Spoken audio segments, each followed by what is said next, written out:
Morning, everyone. It's the 1st of September. We are Signal Centre Talking Ball. I'm Joe Neighbour, joined by Steve O'Hare. Morning, Steve. Good morning. How you doing? Yeah, okay, not bad.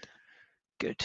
Okay, let's get stuck into latest headlines before we get into some charts. So the Delta variant is again front and centre and threatening now to overwhelm hospitals in some parts of the US once again. So clearly that's a concern. Deutsche Bank have said they will now require anyone entering its New York City headquarters to be vaccinated. That's according to a person familiar with the matter. And this is going a step further than many of the peers of Deutsche Bank in the US who are either requiring proof of vaccination or wearing a mask. So, that's clearly not going away, and more issues are going to be faced as a result of it. That's despite in the UK us really sort of lightening up stuff quite considerably. Very sort of difficult one, I think, from the people that don't want to get vaccinated. It kind of feels like everyone's being backed into a bit of a corner with it. Yeah, absolutely. It does feel like that. Yeah, there's not really a lot to Nowhere say to go, about it. is there? That's how No. that's how you feel. Even sort of like, people, families are probably arguing about it as well. Yeah, I Um, imagine so. with, You with sound like you're with speaking from experience there. not so much that. But I think it is, the sort of the younger generation definitely have a different view on it, and they probably have more to lose, Mm, especially when it's been raised about the fertility and things like that. yeah, For us old dogs, there's no real issue with that. But for our children, obviously, it's a major talking point, and obviously some of our children are quite conspiracy theorists, like their old man. Um, Again, not speaking from personally or anything. Um, so yeah, it's a case of sort of like people feeling that their privacy's been invaded as well. So yeah, absolutely. yeah, you've got Um, our DNA now. What are you going to do yeah, with it? yeah. Okay, so OPEC Plus, they meet today for the first time since July, with delegates expecting the group to stick to its planned production increase. The delegates who spoke on condition of anonymity predicted ministers would ratify October's 400,000 barrel a day supply increment at the online meeting this evening. In the US, President Joe Biden declared an end to 2 decades of US military operations in Afghanistan, offering an impassioned defense of his withdrawal and rejecting criticism about it being mishandled. Um, in terms of stocks, we are opening higher today from what I can see as we start a new month. Few companies reporting, nothing sort of huge to be aware of. And in terms of sort of latest data out, we had overnight Australian GDP, which beat expectations to post a quarterly figure of 0.7. However, there was a worrying decline in the Chinese PMI figures yesterday, which has continued thanks to the Caixin manufacturing PMI reading of 49.2, the first contraction in the sector since April 2020. And this worsening of economic conditions highlight the clear impact of the recent COVID restrictions in the country. Looking ahead, we've got a few data points today, but we'll come on to those at the end. So for now, Steve, let's get stuck into some charts. What is taking your eye this morning? Anything that you want to start with at Well, all? I'll start with indices, as you've mentioned it. It's we can see on starting here. Oh, there's a lot of lines here, Joe. Let's get rid of some of these Clean it lines, up, make clean it it up. a bit cleaner. We've definitely broken this downward trending resistance here. FTSE, is that? That's FTSE. So looking really really, we can see that we rejected this price point yesterday. But we're back up here again. It's coming back for some more. So we're getting this nice little trend, supportive trend moving higher. And really sort of like could open up the upside if we manage to sort of close above here on a 4-hour basis. This is around about 71.80. Next levels of resistance come around the 72.07, 72.24, 72.35, which is the yearly. That's probably the yearly high. Yeah. DAX, again, seeing the same sort of thing. Get rid of that again, a bit messy. Back up to yesterday's high. We had a really decent sell-off yesterday, formed a bearish outside candle, but had only a small amount of follow-through before posting a bullish hammer and bouncing back. So again, we're getting this like bounce back type scenario is becoming a little bit like US like. Just got to We've keep got the buying all-time, dips. yeah, keep buying Looking at our dips. confidence scores, Steve, they're just very supportive of buying these indices. Right. FTSE, DAX, S&P, they're all sort of 100%. Yeah, I mean, if you look at them here, the you can see, so these are on the daily sentiment. It's all looking pretty positive. China maybe expecting a bit of news as well coming out, but yeah, it's definitely. I've got my eye on those bad boys. I think I'm going to use them a lot more with the gun to head trade as well, because you get break it down to an hourly chart. It's pretty cool. Yeah, but from a technical perspective, all-time high just above 16,000, 16,031. So that looks on the cards at the moment, at this moment in time. So a good start to the morning for DAX also. US, what can we say about the US? The dip has been bought. It's sort of we're back here at this resistance level, which is held just above the 35,500 level. 1, 2, 3, 4 occasions recently that this has formed a top and rejected prices. Feels like with these higher lows, we're going to get a little bit more momentum, and we're going to punch through there, take out the all-time high. Nasdaq, the same sort of thing. It's only a 4-hour chart, but we can see we had the reversal evening shooting star formation, but again, it didn't last long. Got down to 15,523 before the buyers came back in, and again looks primed to take out the all-time high, as well as the S&P. We've got this upward trending resistance line, but they're not as good as the downward trending resistance line. This is just showing a bit of exhaustion, maybe a little bit of a chance to rest before kicking on again, but we've broken out from the previous resistances and just stays on it. Again, the evening doji star formation, evening star formation looks likely to be taken out, and a new all-time high. Need to get about 45 for that, and we're only a spitting distance away, Joe. We could actually just watch it happen if we want.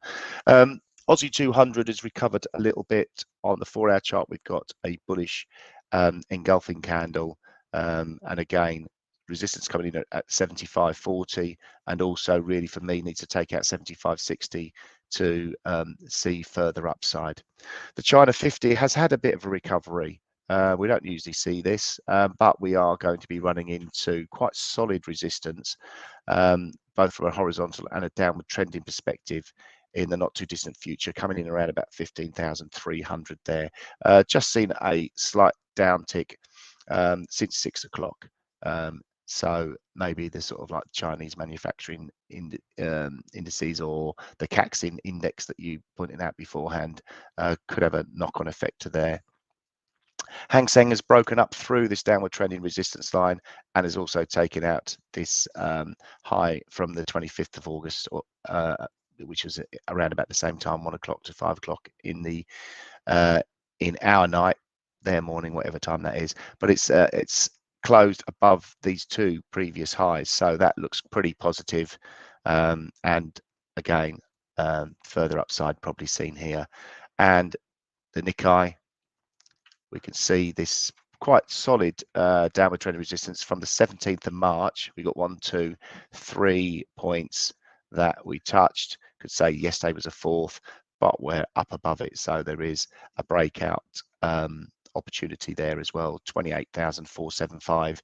Maybe look for a retest of that to hold before we kick on a short-term basis. But yeah, that looks pretty good to me. Can't really say it's a head and shoulders formation. It's sort of like maybe more of a double bottom type formation. Yeah. So yeah, pretty good on the indice front, as you said, with the new sentiment looking positive. That's leading it. Technically, it's broken some decent resistance levels, so could be further upside there. Quick look at Bitcoin. I'm surprised Bitcoin hasn't had a positive run as well, because of the flow into indices, you tend to get a little bit of a follow through on Bitcoin, but it's still under a little bit of pressure.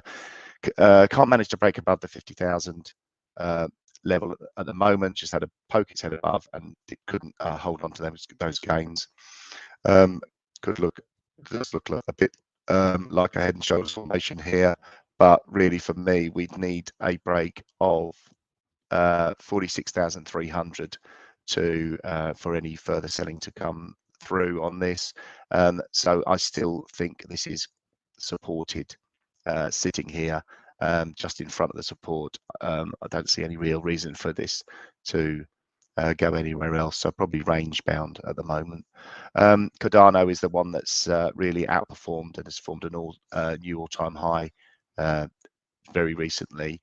Really needs to get above $3 for the momentum to continue. It's holding on at the moment, 270 support, and then we got 247, which was the previous all-time high and the reaction level. So 247 up to $3 is the range. A break either way would be worth going with. On the commodity front, take a look at oil first of all, with the OPEC meeting later. So all that information is in. We know that from a fundamental perspective, the price is what it is, should stay here unless we get a surprise or so we really have to look out for that, any sort of weird surprise. I'll be doing some a little bit more in-depth analysis on oil a little bit, well, very shortly actually. But the overriding formation for me on the monthly perspective is this evening doji style formation, which I am still considering. We've had a bit of a fight back on the daily chart, but we still have downward trending resistance and this previous upward trending resistance. They cross over around about the $70 level. So for me, really needs a break above $70 to really sort of like shake off this overriding monthly, because that's finished now. The August month's finished, so that's confirmed. We've got an evening doji star formation on the monthly chart. That's confirmed. I can actually say it now because I've been waiting weeks to say it. On the gold front, it's gone a little bit quiet. We've got resistance just up above. We've had three opportunities that were failed to push through around about the 1832 to 34 level. We've stalled at the 1823 level. We're trading just below there. And I did look at gold earlier on the let's look at it on the sentiment score.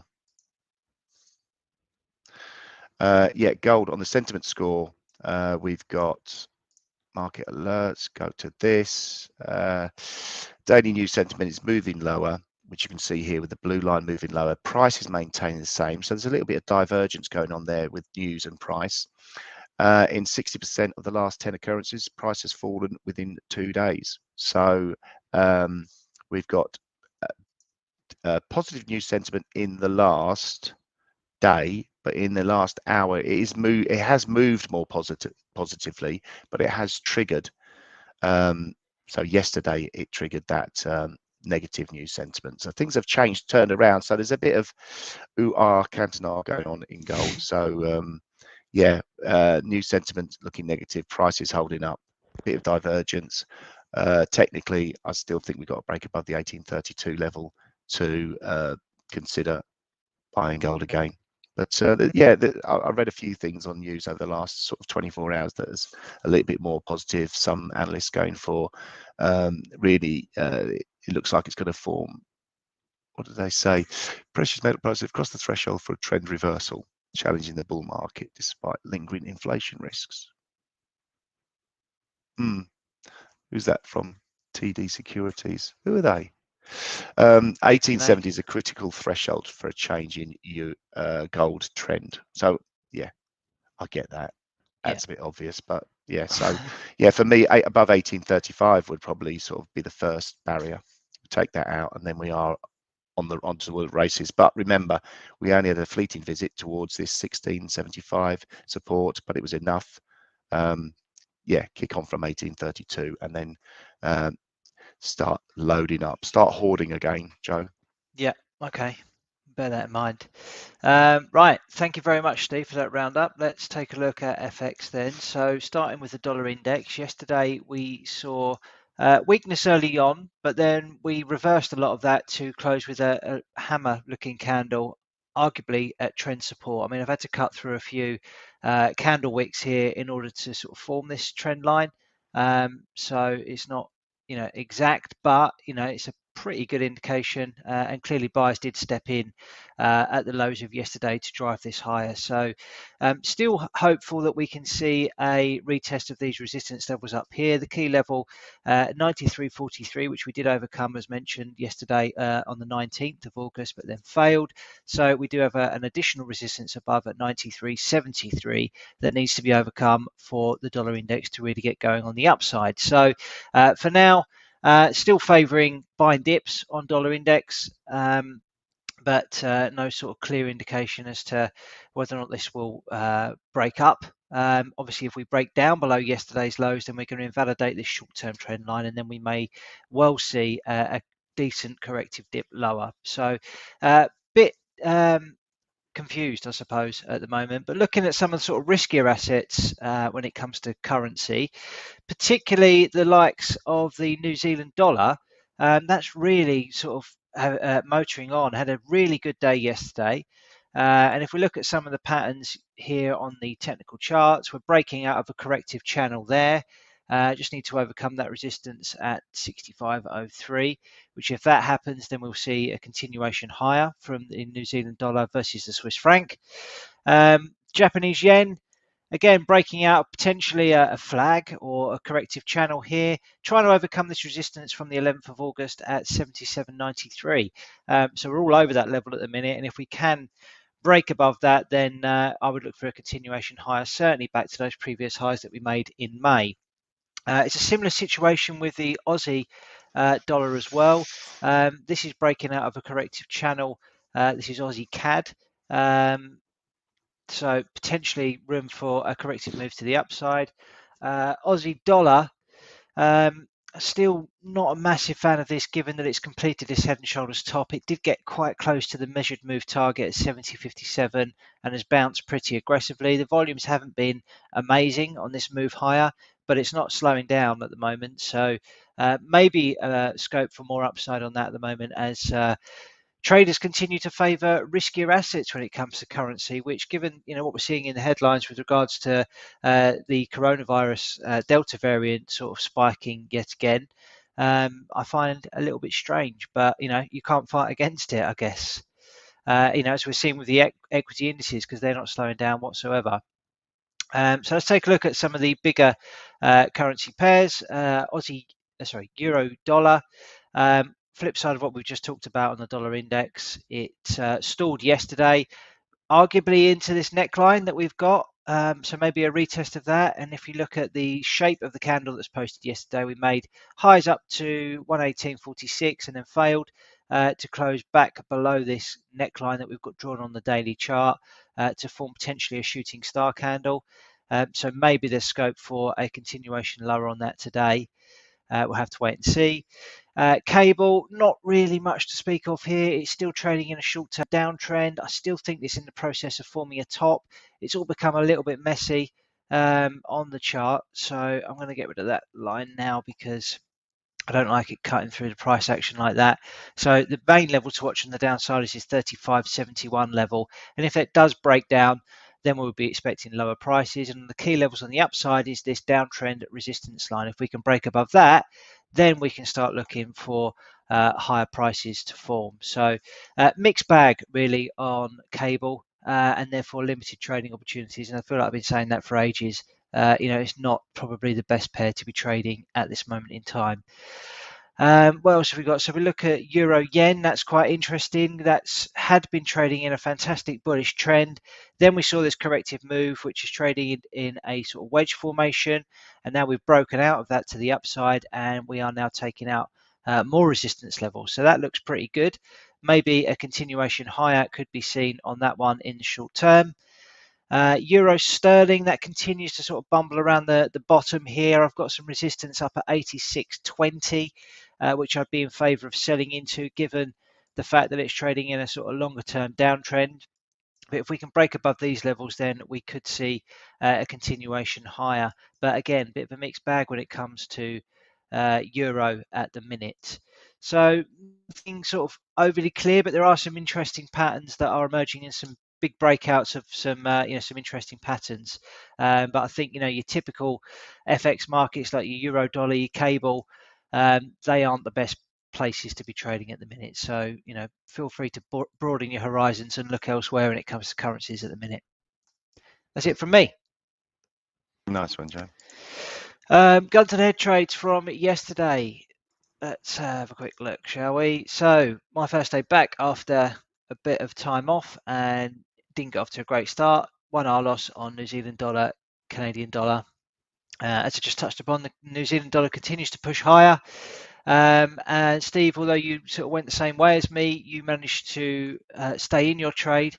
It was a 5-tick loss for you on 0.17R yesterday. So keen to get back on it today and hopefully secure a win. As it's September now, we've looked at this yesterday. Seasonally, September to sort of December tends to be a pretty good time for the markets. If you're a technical analyst, things start to work quite nicely. You get the return of the volume from the people returning from their summer holidays, and less stress with kids running around their feet.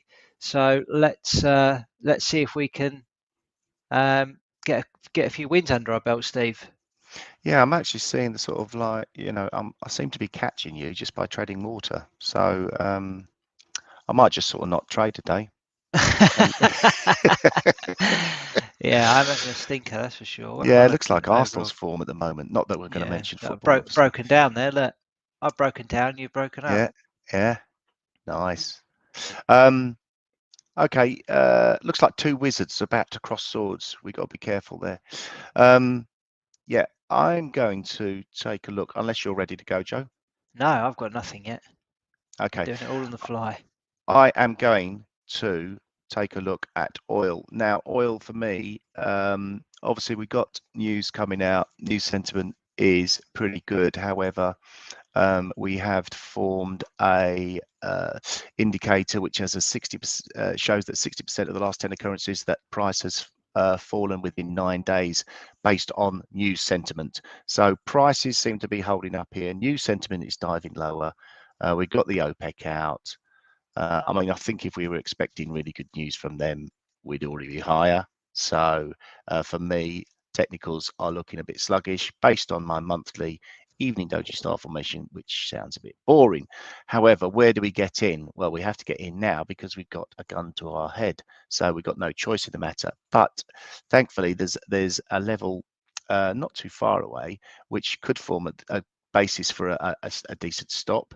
So a little bit overdone. Let's get a see. And also, I didn't show you, but on the daily chart, the Stochastic Rsi here, we're pretty overbought here, crossing over. So I think a bit of exhaustion, daily candle, almost like a Greystone doji, is it? If it was right at the top, or is it right at the bottom? Who knows? A bit of indecision there, followed by further negativity. We've had a bit of an uptick this morning, maybe in the hopes that OPEC will save the day, but I don't think so. So I'm going to go against it. I'm going to sell oil, going against the short-term trend, but staying with more of the medium-term trend in my eyes. So we're getting short at 68.94. I'll put a stop in at 69.44. And I'll target a move to 66.44. 5-to-1 risk reward on that, maybe. Yeah, why not? Looking for a bit of volatility, hopefully after the OPEC meeting. So, yeah, negative on oil. Cool. I cannot find anything that I want to trade. So yeah, you can't rely on the international break for this, mate. Very good. Come on, what we got? I have to introduce a countdown ticker. Yeah. Okay. Okay. Right, indices. We're going to fade indices. Probably shouldn't. Go with it. Go with indices. DAX. It's gone for the international signing from Germany. Yes. Deadline day signing. Let's go with this. So, right, DAX.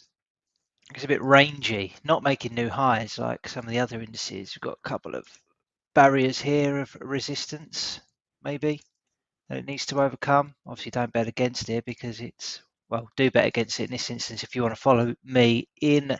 I'm selling it at 15,973. Going to place a stop loss above those highs, 70 ticks. And I'm going to target a move down to these swing lows here. So looking for 3R on that one today. So reasons being, it's sort of at the upper end of its 20 period average true range. I've got some resistance here. I like the fact that this previous shooting star candle, which did trigger some selling, we've seen a retest of that. I quite like those levels there. So yeah, let's see how that plays out. Targeting 15,760 on that. Nice So one. looking for 3R. Just really a bit of a range setup, I think, on the intraday basis there for DAX. Nice We'll one. see if he's got the legs to continue higher. Okay, so what's going to move these markets today? Steve's touched upon the oil news that's out. A bit later, we've got a raft of manufacturing PMI surveys out. We've got US ADP today at 1:15, which is always the precursor to the non-farm payrolls on Friday. 575,000 jobs expected to have been created from 330,000. At 3 p.m., we have the US ISM manufacturing PMI. The index is expected to rise to 59.1. And then at 3:30, as we talked about, we've got this US EIA crude inventory report. Stockpiles fell by 3 million barrels in the previous week, but of course you've got the OPEC meeting as well, so a bit of a double bubble for oil today. So expect some volatility there. Anything to add, Steve? No, that's it. Just enjoy trading. Yeah, if you can. Good luck. Cheers. Have a good day. Bye-bye.